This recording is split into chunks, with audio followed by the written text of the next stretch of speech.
ያመሰግናለሁኝ። እንደምታስታውሱት ባለፈው ሳምንት የቅዱስ ዮሐንስን ወንጌል ያጠናን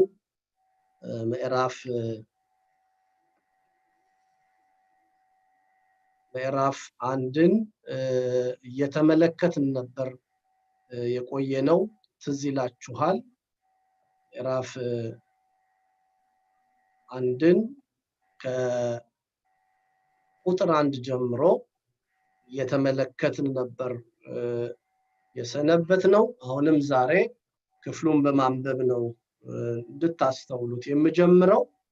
የቅዱስ ዮሐንስን ወንጌል ምዕራፍ 1 ከቁጥር 1 ጀምሮ እስከ 5 ድረስ ያለውን አነባለሁኝ። የዮሐንስ ወንጌል ምዕራፍ 1 ከቁጥር 1 እስከ 5 ድረስ። በመጀመሪያው ቃል ነበረ፣ ቃልም በእግዚአብሔር ዘንድ ነበረ፣ ቃልም እግዚአብሔር ነበረ። ይህ በመጀመሪያው በእግዚአብሔር ዘንድ ነበረ። ሁሉ በእርሱ ሆነ፣ ከሆነውም አንዳችስ እንኳ ያለ እርሱ አልሆነም። በእርሱ ሕይወት ነበረች፣ ሕይወትም የሰው ልጅ ብርሃን ነበረች። ብርሃንም በጨለማ ያበራል፣ ጨለማም አላሸነፈውም የሚለውን ክፍል አንብበን ማጥናት ነው የጀመርነው። ታስታውሱ እንደሆነ ባለፈው ሳምንት ጥናታችን በመጀመሪያው የሚለውን ቃል በመፍታት ነው የዮሐንስን ወንጌል ማጥናት የጀመርነው። በመጀመሪያው ሲል ምን ማለቱ ነው በማለት ቃሉን ነው በመፍታት የጀመርነው። ዓለም ሳይፈጠር፣ ዘመን ሳይቆጠር፣ ሰማይና ምድር፣ ፀሐይና ጨረቃ፣ የፍጥረት ወገን ሁሉ ሳይኖር በመጀመሪያው ቃል ነበር ብለን የፈታን። ይሄ በመጀመሪያው የነበረው ቃል ደግሞ አካላዊው ቃል በኩነት ስሙ ቃል የተባለው እግዚአብሔር ወልድ እንደሆነ ከብዙ ቅዱሳት መጻሕፍት ምስክርነት በማንሳት ስለ አካላዊው ቃል ስለ እግዚአብሔር ወልድ ከዘላለም እንደነበረ በማጥናት ጥናታችንን ጀምረናል። ትዝ እንዲላችሁ ነው ትንሽ ነገር ማነሳው። በመጀመሪያው የሚለውን ቃል በመጽሐፍ ቅዱስ ክፍላችን ውስጥ በሁለት ስፍራ የተጻፉ መጀመሪያ የሚሉትን ቃላት በማየት ነው በማነጻጸር የጀመርነው። የመጀመሪያው በኦሪት ዘፍጥረት ምዕራፍ 1 ላይ የነበረውን መጀመሪያ ለማየት ሞክረናል። በመጀመሪያ እግዚአብሔር ሰማይና ምድርን ፈጠረ የሚለውን ተመልክተናል።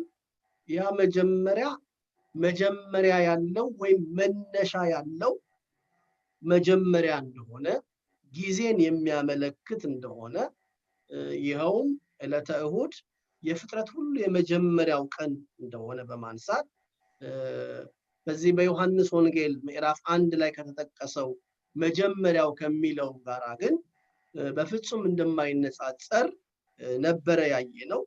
በዮሐንስ ወንጌል ላይ ያለው መጀመሪያ ወይም ይሄ በመጀመሪያው የሚለው ቃል መነሻ የሌለው መጀመሪያ ወይም መጀመሪያ የሌለው መጀመሪያ እንደሆነ ነበር የተመለከትነው። ይሄም አልፋና ኦሜጋ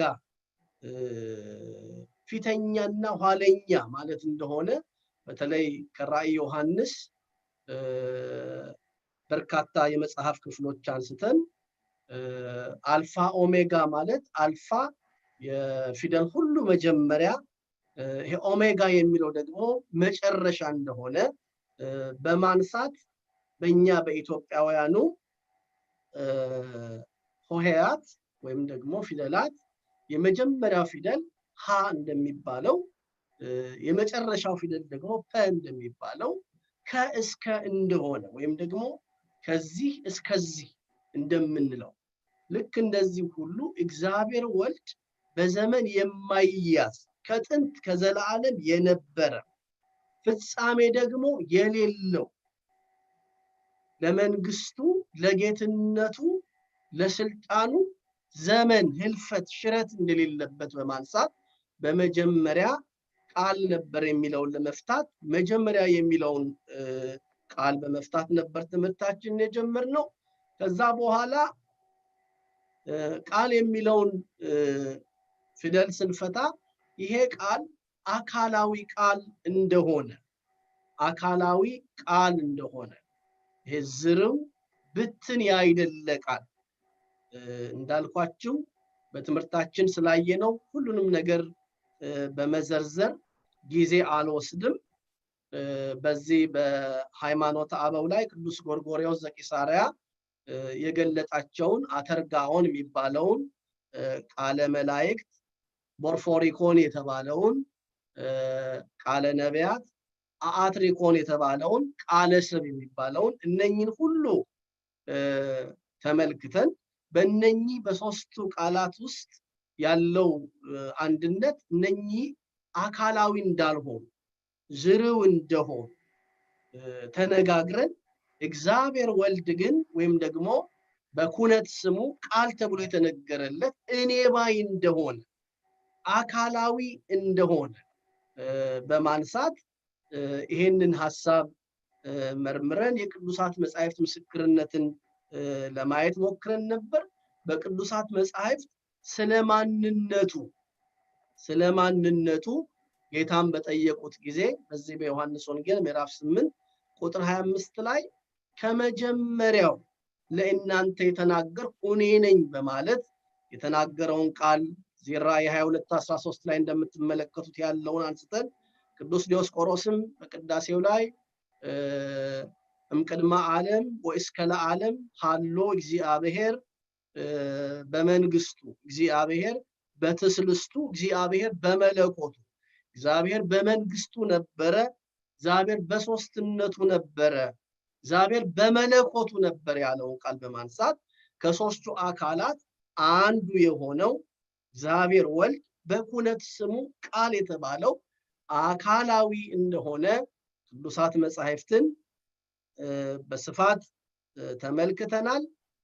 ስለ ኩነት ስለሚባለውም ትምህርት በዚህ በምስጢረ ሥላሴ ላይ ቃል ለወልድ እንደሆነ ኩነተ ቃል እንደሚባል፣ አብ ደግሞ ኩነተ ልብ እንደሚባል በልብ እንደሚመስል፣ መንፈስ ቅዱስ ደግሞ ኩነተ እስትንፋስ ለአንድ ሰው ቃል አለው፣ ልብ አለው፣ እስትንፋስ አለው። አንድ ሰው በሕይወት ውስጥ ካለ ድረስ እነኚህ ሶስቱ ነገሮች በዚያ አንድ ሰው ውስጥ ህልው ሆነው ይኖራሉ። ልብ አለ፣ ቃል አለ፣ ደግሞ እስትንፋስ አለ።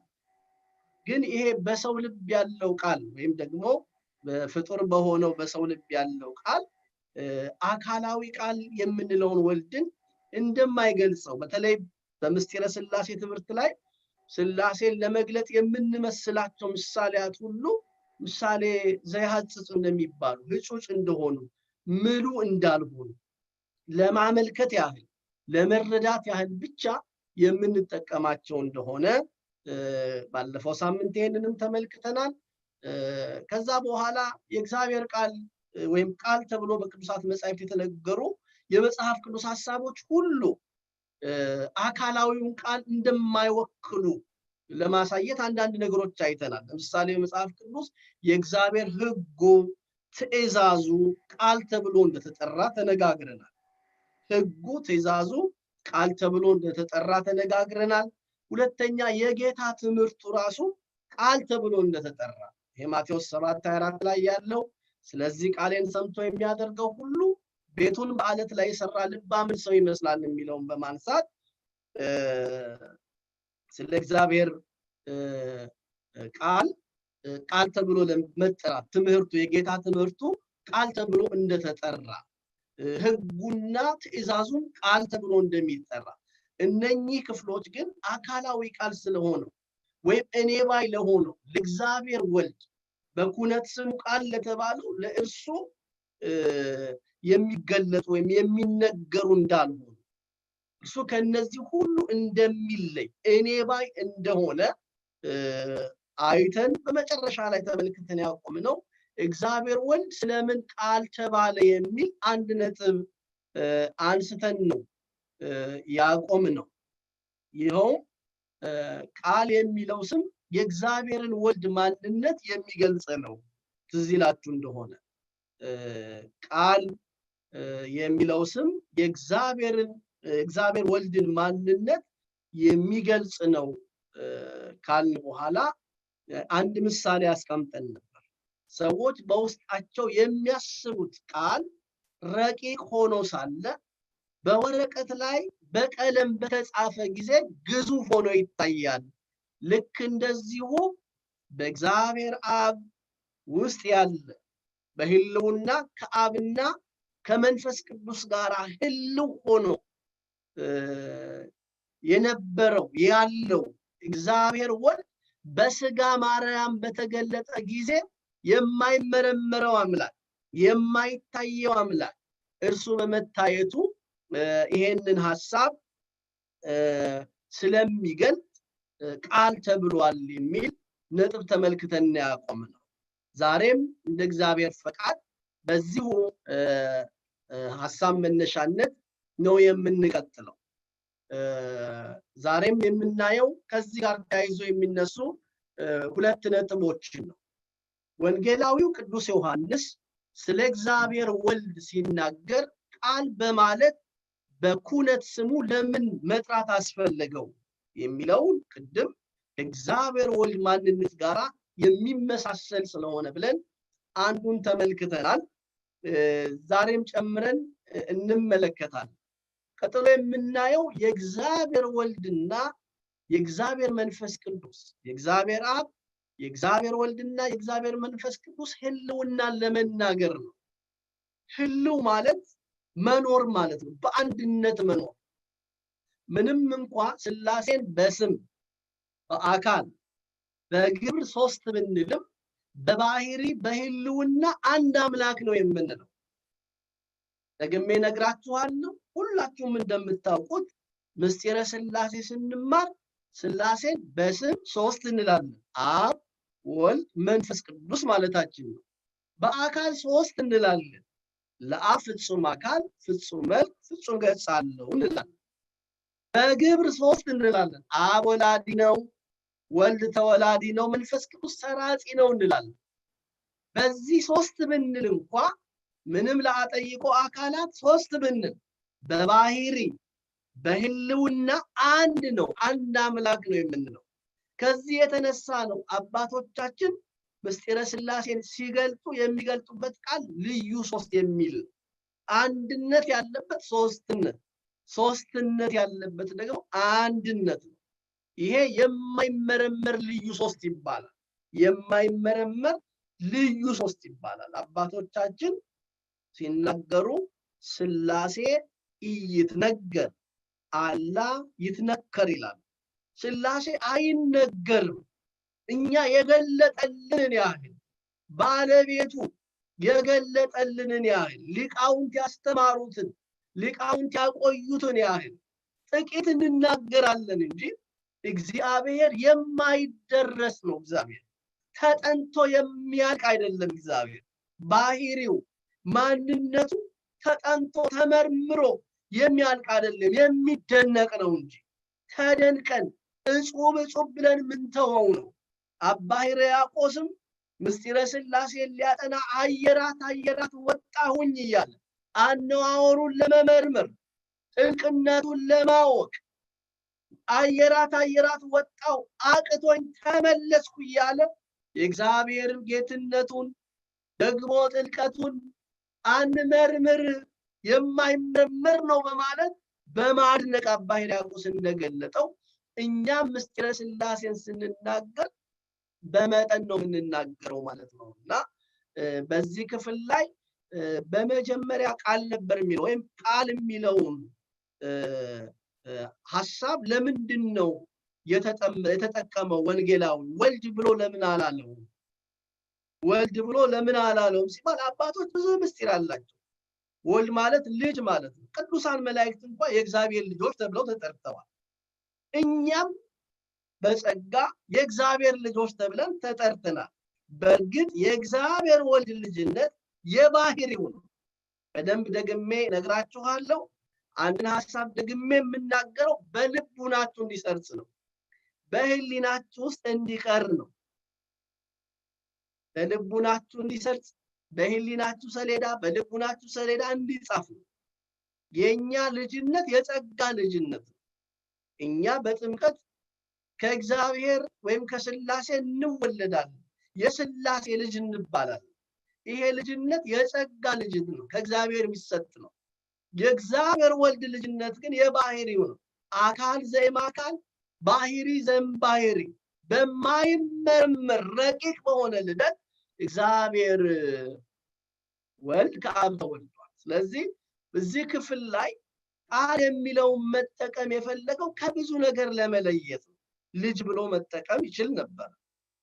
ሌሎችም ስለ እግዚአብሔር ወልድ የተነገሩትን ስሞች መጠቀም ይችላል እና ቃል በሚለው በዚህ ቃል በሚለው ሐሳብ ግን የተገለጠ አንዳች ነገር የለም። እግዚአብሔር ቃል የተባለ ወልድ ብቻ፣ ቃል አካላዊ ለዚያውም ተብሎ የተጠራ እግዚአብሔር ወልድ ብቻ ነው እና የአብ የወልድ የመንፈስ ቅዱስን ህልዋን መሆናቸውን ወይም ህልውናቸውን አንድነታቸውን ለመጥቀስ ቃል ብሎታል። ቀጥሎ ያለውን ሐሳብ አነብላችኋለሁ። ምንም እንኳን ስላሴን በስም በአካል በግብር ሶስት ብንልም በባህሪ በህልውና አንድ ናቸውና ቃል ወይም እግዚአብሔር ወልድ ማለት ነው። ወልድ ከአብና ከመንፈስ ቅዱስ ተለይቶ የኖረበት ዘመን የለምና። ለምሳሌ አንድ ሰው ልብ፣ ቃል፣ እስትንፋስ አለ። በዚህ ህይወቱ እነዚህ ሶስቱ በህይወቱ ወይም ይሄ ሰው በህይወት እስካለ ድረስ እነኚህ ሶስቱ ነገሮች አይለያዩ። ቃሉ፣ ልቡ፣ እስትንፋሱ ከዚህ ሰው ጋር አብረው በአንድነት በተዋህዶ ነው የሚኖር። ልክ እንደዚህ ሁሉ አብ፣ ወልድ፣ መንፈስ ቅዱስ ህልዋን ናቸው። የአካል ሶስትነት ብንኖርም ብንናገርም የባህሪ አንድነታቸው ተከፍሎ የለበት። አብ ከወልድ ተለይቶ የኖረበት ዘመን የለም። ወልድም ከአብና ከመንፈስ ቅዱስ ተለይቶ የኖረበት ዘመን የለም። ፀሐይ እስካለች ድረስ ሙቀቷ፣ ብርሃኗ፣ ክበቧ አብረዋታል። ስለ ፀሐይ ስንናገር ፀሐይ ላይ ሶስት ነገሮች እናያለን። በአንድ ፀሐይ ማለት ነው። አባታችን አባ ሕርያቆስም ቅዳሴ ማርያም ላይ አብ ፀሐይ ነው፣ ወልድ ፀሐይ ነው፣ መንፈስ ቅዱስም ፀሐይ ነው እያለ ሲናገር እንሰማዋለን። ስለዚህ ፀሐይ ሶስት ነገር አላት። ሙቀት አላት፣ ብርሃን አላት፣ ክበብ አላት። ክበቡ የአብ ምሳሌ ነው። ብርሃኑ የወልድ ምሳሌ ነው። ሙቀቱ የመንፈስ ቅዱስ ምሳሌ ነው። እነኚህ ሶስት ፀሐይ አይሰኙም። አንድ እንደሚባሉ ሁሉ ሶስቱ አካል አንድ እግዚአብሔር ማለት ነውና ህልውናን ለመግለጥ ቃል የሚለውን ሐሳብ ተጠቅሟል። ሁለተኛ ቅድምናቸውን ለማጠየቅ ነው። ቅድምናቸውን ለማሳየት ከዘላለም የነበሩ መሆናቸውን ለማሳየት ወይም ደግሞ አንዱ ከአንዱ በአነዋወር የማይቀድም መሆኑን ለማሳየት ነው። አሐቲ ቅድምናሆሙ ለሥላሴ ህልዋን እሙንቱ በአብ እንዘ ይሄልው በበአካላቲሆሙ። እነኚህ ሶስቱ አካላት በአንድነት አብረው የኖሩ ናቸው። አብ ከወልድ ሳይለይ፣ ወልድም ከመንፈስ ቅዱስ ሳይለይ። አሐቲ ቅድምናሆሙ ለሥላሴ ወእሮያን እሙንቱ በቅድምና። ይህን ቃል ያዙልኝ። አሐቲ ቅድምናሆሙ ለሥላሴ ወእሮያን እሙንቱ በቅድምና። በቅድምና አንዱ ከአንዱ ሳይለይ፣ አንዱ ከአንዱ ሳይበልጥ አብ በኖረበት ዘመን ሁሉ ከዘላለም ወልድም ነበረ፣ ከዘላለም መንፈስ ቅዱስም ነበረ። እንደ ፍጥረት ስርዓት አይደለም። አብርሃም በኖረበት ዘመን ይስሐቅ የለም። ይስሐቅ በኖረበት ዘመን ያዕቆብ የለም። አባታችን አባ ሕርያቆስም በቅዳሴ ማርያም ድርሰቱ ላይ አብርሃም በፍጥረት ስርዓት ይስሐቅ እንደሚያዘው አይደለም፣ አባት በመሆን አብ ልጁን ወልድን ማለት ነው አያዘውም፣ ወልድም ልጅ በመሆን አይበልጥም፣ መንፈስ ቅዱስም ትክክል ነው። መለኮት ግን አብ ወልድ መንፈስ ቅዱስ ነው። አንድ አምላክ፣ አንዲት መንግስት፣ አንዲት ስልጣን፣ አንዲት አገዛዝ ነው ይላል ቅዳሴ ማርያም ላይ ሁላችሁም ታስታውሳላችሁ። ስለዚህ ቅድምናቸው አንዱ ከአንዱ ተለይቶ የኖረበት ዘመን እንደሌለ ለማጠየቅ ቃል በሚለው ስም መጠቀምን ወዷል። እግዚአብሔር ወልድ በዚህ በዘመነ ነቢያት በተለያዩ ስሞች ተጠርቷል። በተለያዩ ስሞች ተጠርቷል። በእርግጥ ለምሳሌ እጁ ተብሎ ተጠርቷል።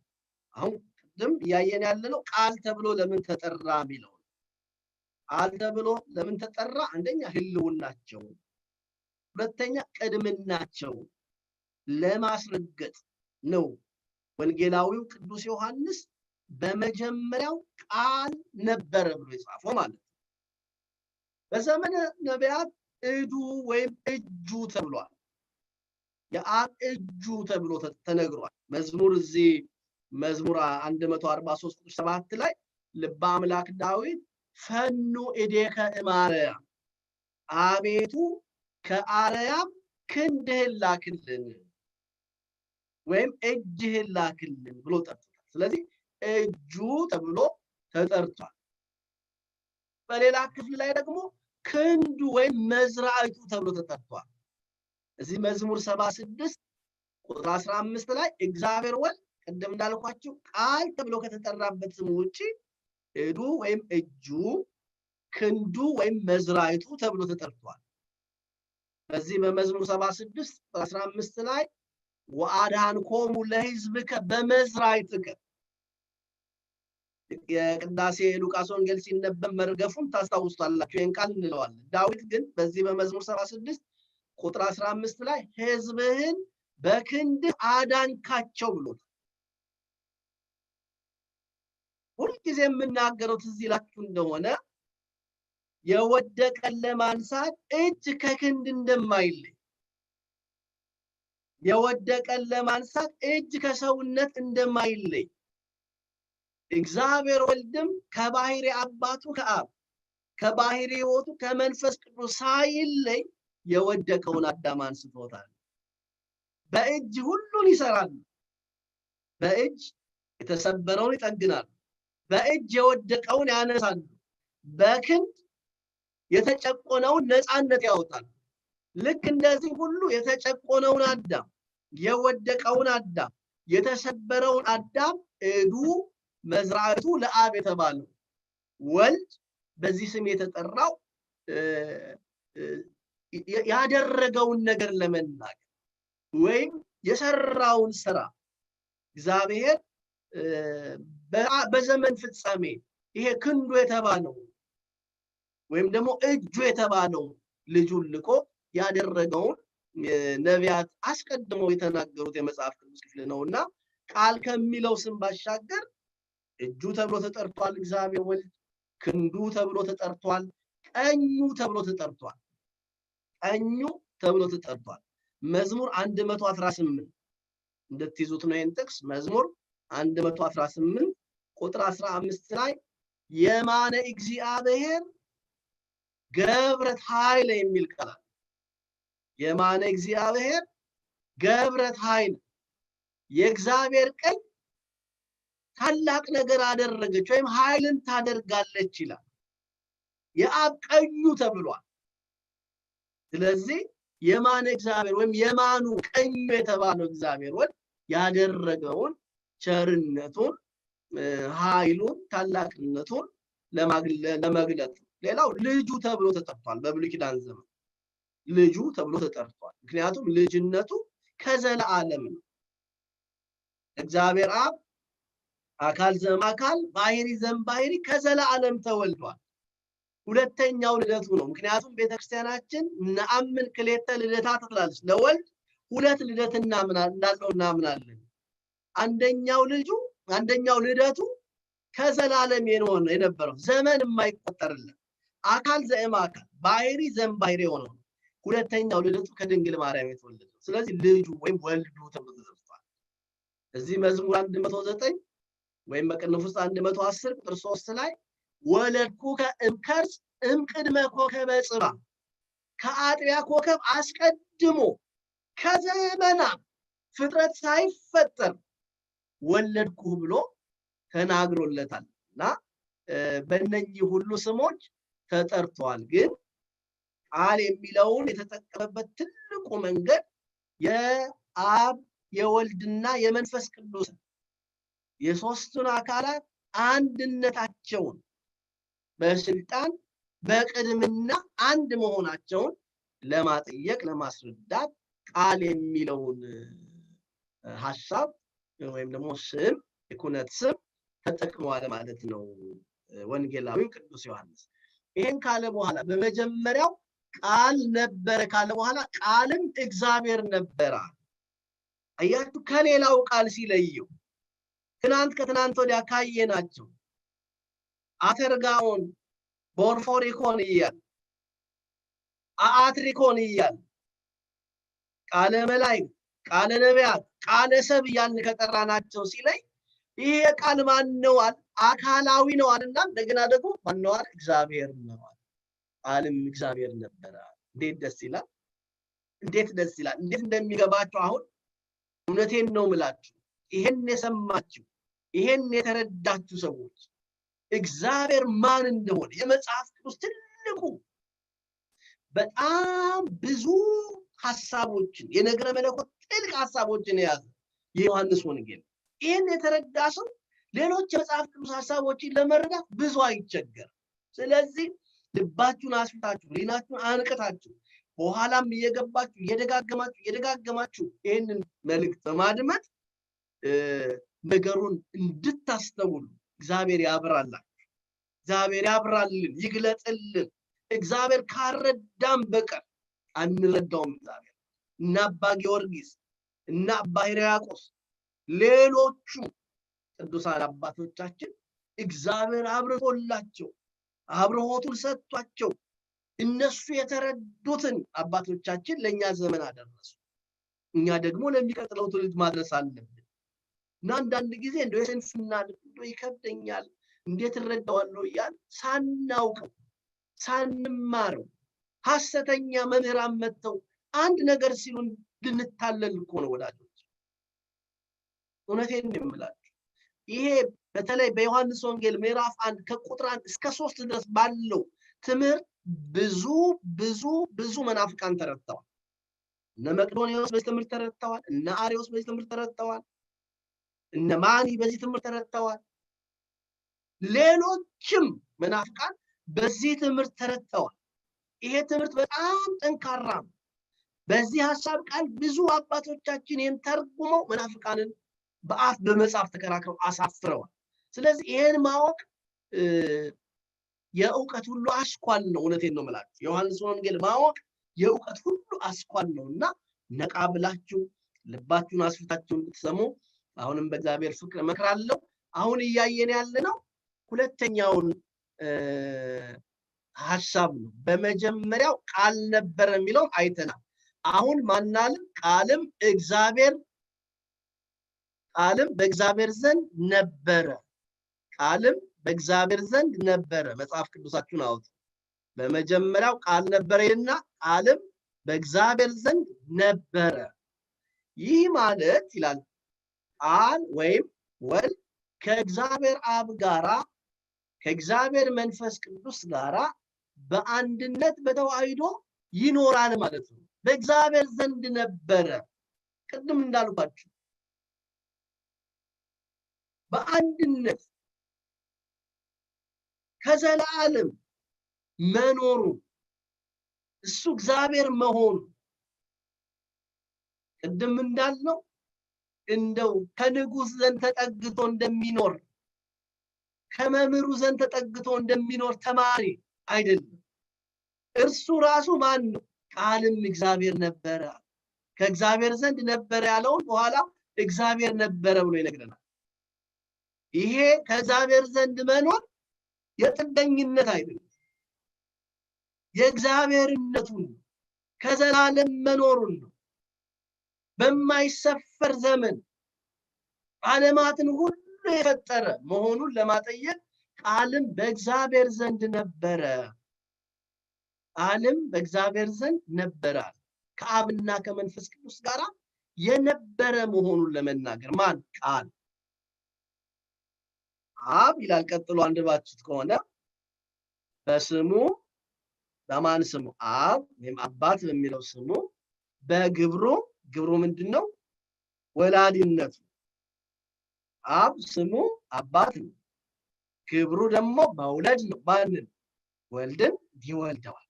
ልዩ ነው። በዚህ ወልድም በስሙ ወልድ ተብሎ በግብሩ ወይም በተወላዲነቱ በመወለድ ማለት ነው ልዩ ነው። መንፈስ ቅዱስም በስሙ ማን? መንፈስ ቅዱስ። በግብሩ ግብሩ ምንድነው? መስረት ልዩ ነው። ነገር ግን በመለኮታዊ ባህሪ በእግዚአብሔርነት ግን አንዱ አካል ከሌላው ተለይቶ የኖረበት ዘመን የለም። አብረው ናቸው፣ ህልዋን ናቸው።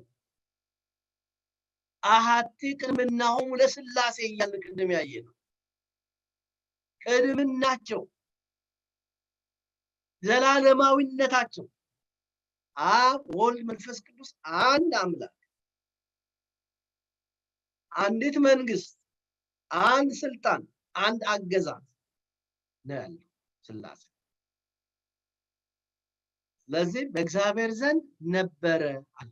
አሁን ቅድም ያነሳውላችሁን ደግሞ ደግሜ አሁን የምነግራችሁ ምሳሌ እንዴት ስትሉ ጸዳል በክበብ ጸዳል በምን? በክበብ ነበልባል በእሳት ርጥበት በስፋት የሰው ቃል በልብ ህልው ሆኖ እንዲኖር ወልድም በአብ ህልው ነው።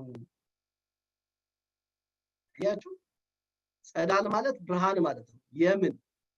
የፀሐይ ብርሃኗ ወልድ ነው ብያችኋለሁ።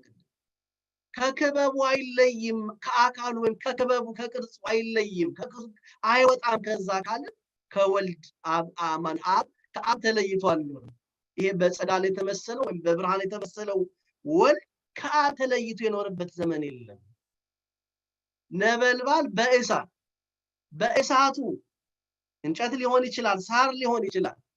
በእሳቱ ነበልባሉ አብሮት እንደሚኖር አብም ከወልድ ተለይቶ ወልድም ከአብ ተለይቶ የኖረበት ዘመን የለም። በሰው ልብም ውስጥ የሚመላለስ የሚወጣና የሚወርድ ቃል እንዳለ ሁሉ በሰው ልብ ውስጥ ያለው ቃል ልቡ ከቃል እንደማይለይ ወልድም ከአብ አልተለየም። አብረው ነበሩ ከዘላለም። ቃልም በእግዚአብሔር ዘንድ ነበረ እያልን ያለን ቃልም በእግዚአብሔር ዘንድ ነበረ። የፀሐይ ብርሃን በፀሐይ ክበብ ልክ እንደሚኖር ቃል የተባለ ወልድም ከአብ ጋራ በአንድነት ይኖራል ማለት ነው። በምስጢረ ሥላሴ በፀሐይ ይመሰላል። ክበቡን ለአብ ብርሃኑን ለወልድ ሙቀቱን ለመንፈስ ቅዱስ። ይሄ ምሳሌ ጎዶሎ ምሳሌ ነው። እንድንረዳው አባቶቻችን በጥቂቱና አባ ሕርያቆስ ሌሎቹም ሊቃውንት የቀደሙ ሊቃውንት ይሄንኑ ነገር እንደው ለዚህ ውሱን ለሆነች አእምሯችን ትንሽ ለሆነች አእምሯችን እንድንረዳው የሰጠ ይሄ ምሳሌ ፍጹም ነው ማለታችን ግን አይደለም። ይሄን ከተረዳችሁ በኋላ ይሄ በእግዚአብሔር ዘንድ ነበረ የተባለው ቃል በሶስተኛው ክፍል ላይ ቃልም እግዚአብሔር ነበረ ብሎ አመጣ። ማን ነበረ? እግዚአብሔር። እንዴት ደስ ይላል! አካላዊ ቃል እያለ ያመጣው በመጀመሪያው ቃል ነበረ አለው። ቃልም በእግዚአብሔር ዘንድ ነበር፣ ከአብ ጋር ነበረ ብሎ ነገረን።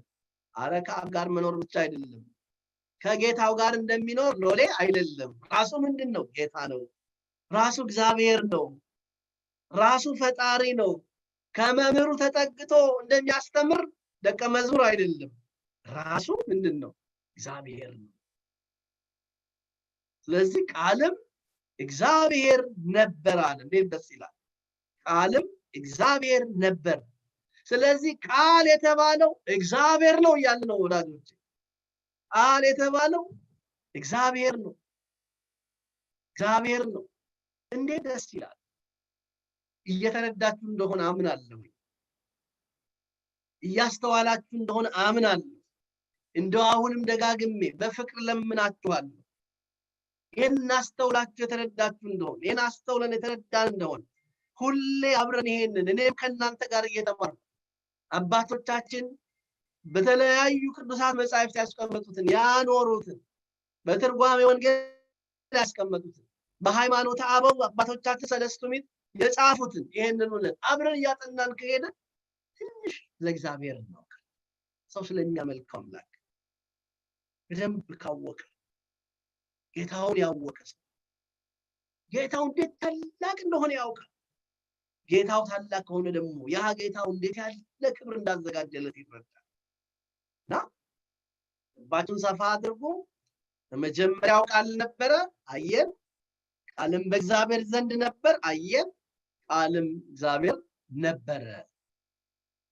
በእግዚአብሔር ዘንድ ነበረ ስላለው ቃል ወይም ወልድ ማንነት ሲናገር ቃልም እግዚአብሔር ነበረ ብሎ በግልጥ አብራርቶታል። አብራራ። አያችሁ፣ ወንጌላዊ ቅዱስ ዮሐንስ የተናገረውን እየተረጎመ የተናገረውን እያብራራ የጠየቀውን እየመለሰ የሚጽፍ ጸሐፊ ነው። እንዴት ታላቅ ነው! ስለዚህ ቃል ማን ነው የሚለውን ለመመለስ ሌላ ቦታ እንዳክርም ማለት ነው። ወንጌላዊው መለሰን፣ ቃልም እግዚአብሔር ነበረ። ቃልም እግዚአብሔር ነበረ፣ ከአብ ጋር ነበረ፣ በእግዚአብሔር ዘንድ ነበረ። ያ በእግዚአብሔር ዘንድ ነበረ ያልኳችሁ አሁን ደግሞ እንገራችሁ እግዚአብሔር ነው አለ። እንዴት ደስ ይላል! እንዴት ደስ ይላል!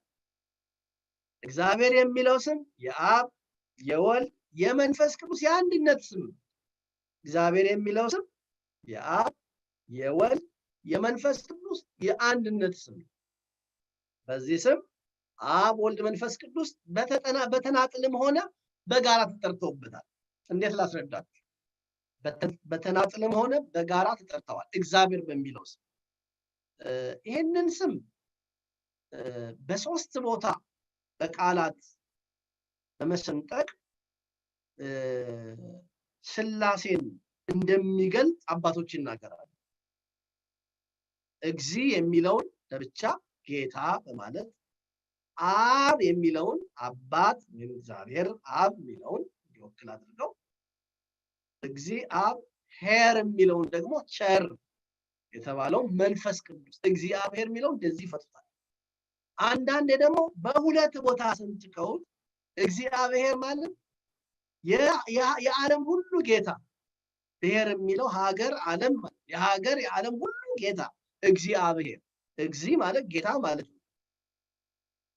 ስለዚህ እንደዚህ ይፈታል። በዚህ ስም አብም ወልድም መንፈስ ቅዱስም ተጠርተው ለምሳሌ በጋራ አንድ ላይ ሲጠሩበት በኦሪት ዘፍጥረት ምዕራፍ 1 ላይ በመጀመሪያ እግዚአብሔር ሰማይና ምድርን ፈጠረ። አሁንም ስሙኝ፣ በደንብ ስሙኝ ወዳጆች። በመጀመሪያ እግዚአብሔር ሰማይና ምድርን ፈጠረ። ማን? እግዚአብሔር። እግዚአብሔር አብ ማለት ነው? እግዚአብሔር ወልድ ብቻ ማለት ነው? እግዚአብሔር መንፈስ ቅዱስ ብቻ ማለት ነው? አይደለም። እግዚአብሔር ስንል አብ ወልድ መንፈስ ቅዱስ ማለታችን ነው እንዳለው። ስለዚህ እግዚአብሔር አብ፣ እግዚአብሔር ወልድ፣ እግዚአብሔር መንፈስ ቅዱስ በአንድነት ስም አምላክ እግዚአብሔር ብለን እንጠራለን። ስለዚህ ሰማይና ምድርን ፈጠረ። የሶስቱ አካል አንድ ስም ከሆነ እግዚአብሔር ተብሎ ይጠራል። ኦሪት ዘፍጥረት ምዕራፍ 1:26 ላይ እግዚአብሔርም አለ ብሎ ይናገራል።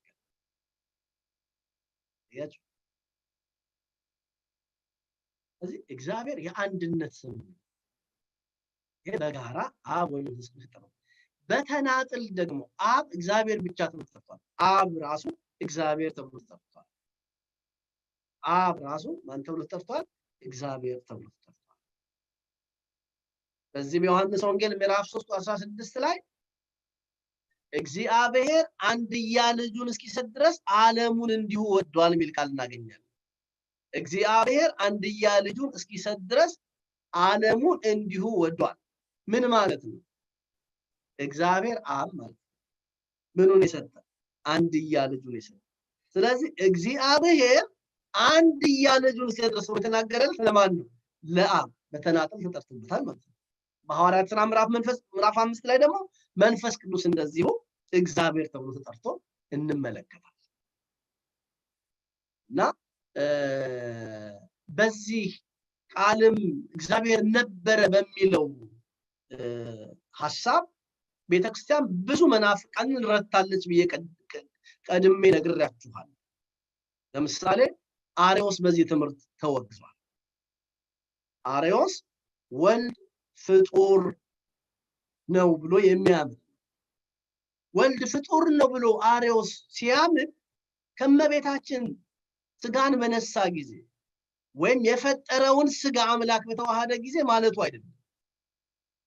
አርዮስ ወልድ ፍጡር ነው ብሎ ሲናገር ምን ማለቱ ነው? ወልድ ፍጡር በባህርየ መለኮቱ ምሳሌ 8:25ን አንስቶ ነው አርዮስ እግዚአብሔር ወልድን ፈጥሮ ፈጠረበት ብሎ የሚናገር። ስለዚህ እግዚአብሔር ወልድን አምላክነት አይቀበልም። የወልድን የባህሪ አምላክነት አርዮስ አይቀበልም። አባቶቻችን አርዮስን ሲረቱት ምን አሉ? መጀመሪያ ቃል ነበር የሚለውን ሰማ አሉት። አዎ፣ ስለዚህ ይሄ ቃል እግዚአብሔር ነበር ብሎ ተናግሮታል። አያችሁ እንዴት እንደረቱት። ይሄ ቃል ማን ነው? እግዚአብሔር ነው ብለው ነግረውታል። ስለዚህ አርዮስ የተረታበት ትምህርት ነው። ብዙ መናፍቃን በዚህ በዮሐንስ ወንጌል ትምህርት ተረተዋል። ይሄን ማወቅ እንዴት ያለ ድንቅ ነገር መሰላችሁ። ወልድ ፍጡር በባህሪ መለኮቱ የሚል ነው። ለዚህም ነው ሰለስቱ ምዕት አካል ዘማካል ባህሪ ዘምባህሪ ቅድመ ዓለም ወልድ ከአብ ተወልዷል በማለት የተወለደ እንጂ ያልተፈጠረ። ጸሎተ ሃይማኖት እዚህ ይላችኋል አባቶቻችን። ጸሎተ ሃይማኖት በ325 ዓመተ ምህረት በኒቅያ የተደረገ ጉባኤ ነው። ያን ጉባኤ ለማዘጋጀት ምክንያት የሆናቸው አባቶቻችን 318ቱ ርቱዓነ ሃይማኖት የአርዮስ የክህደት ትምህርት ነው። ወልድ ፍጡር ነው የሚለው ትምህርት ማለት። ስለዚህ ፍጡር እንዳልሆነ ሲናገሩ ጸሎተ ሃይማኖቱን ላይ እንደምትጸልዩ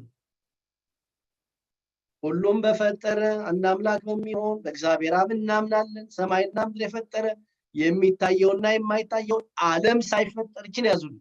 ዓለም ሳይፈጠር ከእርሱ ጋር በነበረ የአብ አንድ ልጁ በሚሆን በአንድ ጌታ በኢየሱስ ክርስቶስ እናምናለን። ከብርሃን የተገኘ ብርሃን፣ ከእውነተኛ አምላክ የተገኘ እውነተኛ አምላክ፣ የተወለደ እንጂ ያልተፈጠረ። አርዮስ በዚህ ነው የተረዳ። ተወለደ እንጂ ተፈጠረ የሚል ለወልድ አይነገርም። ሎቱ ስብሐት፣ ለሱ ክብር ምስጋና ይገባው። ለእግዚአብሔር ወልድ የተወለደ አርዮስ በዚህ ጉባኤ በዚህች ቃል ዓለም እግዚአብሔር ነበረ የሚለው ተረድቷል። ከዚህ ቀጥሎ የምናየው አራተኛው ሐሳብ ይህም በመጀመሪያው በእግዚአብሔር ዘንድ ነበረ። መጀመሪያ ምን ብሏል? በመጀመሪያው ቃል ነበር፣ ቃልም በእግዚአብሔር ዘንድ ነበረ ብሎናል። ለአብ ይሰጡታል አባቶቻችን። ይህም በመጀመሪያው በእግዚአብሔር ዘንድ ነበረ ብሎ ደግሞ ሲያነሳል ለመንፈስ ቅዱስ ከፍ ብሎ ቃልም በእግዚአብሔር ዘንድ ነበረ ብሎ ከእግዚአብሔር አብ ጋር የነበረውን አንድነት ገልጾ ነበርና ይህም በመጀመሪያው በእግዚአብሔር ዘንድ ነበረ በማለት ከመንፈስ ቅዱስ ጋር ያለውን አንድነት በመግለጽ የሶስቱን አካላት ህልውና ወይም አንድነት ይነግረናል። ከዚህ ቀጥሎ ሌላ አዲስ ሐሳብ ነው የምንመለከተው። ቁጥር 3 ላይ መጽሐፍ ቅዱሳችሁን አውጡ። በመጀመሪያው ቃል ነበር፣ ቃልም በእግዚአብሔር ዘንድ ነበረ፣ ቃልም እግዚአብሔር ነበረ። ይህም በመጀመሪያ በእግዚአብሔር ዘንድ ነበረ። ሁሉ በእርሱ ሆነ። ተመልከቱ፣ ሁሉ በእርሱ ሆነ። እንዴት ደስ ይላል! አሁን የሚያወራውን እግዚአብሔር ወልድን ማን ነው ሲባል ሁሉ በእርሱ የሆነ ነው አለ።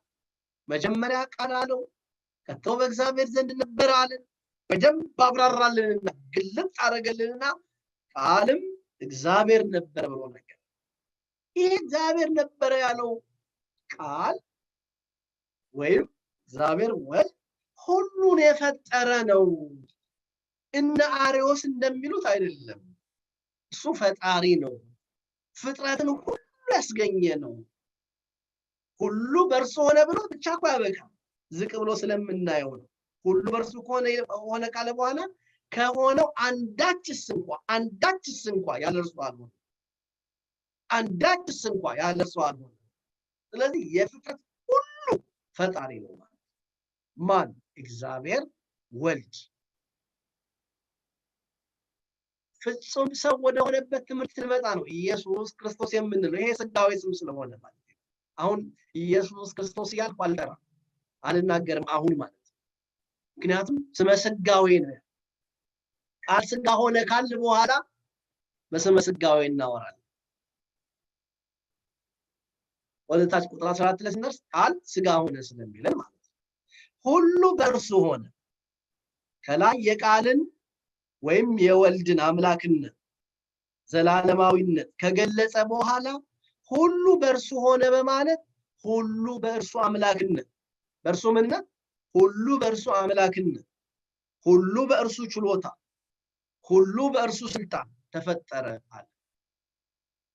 ሁሉ በእርሱ ሆነ ሲለን በአምላክነት፣ በችሎታው፣ በስልጣኑ፣ በኃይሉ ሁሉ በእርሱ ሆነ። እግዚአብሔር ይመስገን እንደዚህ ያለ ዕውቀት ለገለጠልን፣ እንደዚህ ያለ ዕውቀት እንድንማር ላደለን ለእግዚአብሔር ክብር ምስጋና ይግባው። ሁሉ በእርሱ ችሎታ፣ ሁሉ በእርሱ ስልጣን፣ በኃይሉ በአምላክነቱ ተፈጠረ።